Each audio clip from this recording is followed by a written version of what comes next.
নমস্কার বন্ধুরা, এটি উত্থিত পার্শ্বকোণাসন। যাদের পুরনো লিগামেন্টে ব্যথা থাকলে দীর্ঘদিন ধরে ওষুধ খাওয়া, থেরাপি করলেও কিন্তু পরবর্তীকালে সেই ব্যথা ফিরে আসে।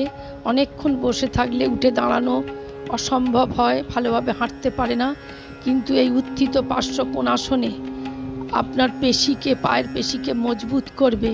ডান পা 90 ডিগ্রি কোণে রেখে বাঁ পা 45 ডিগ্রি কোণে, ডান হাত পায়ের পাশে রেখে হাত ওপরে তুলে সিলিংয়ের দিকে তাকাতে হবে। এইভাবে হোল্ড করে 10 অথবা 30 কাউন্ট করে হোল্ড করে থাকতে হবে।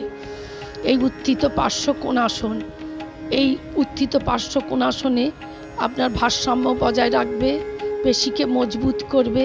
এছাড়াও হ্যাপি হরমোন ক্ষরণে সহায়তা করে।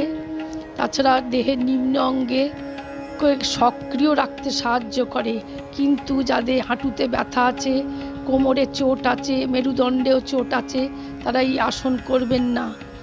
যাদের ফ্রোজেন শোল্ডার আছে, তারাও এই আসন অভ্যাস না করাই ভালো।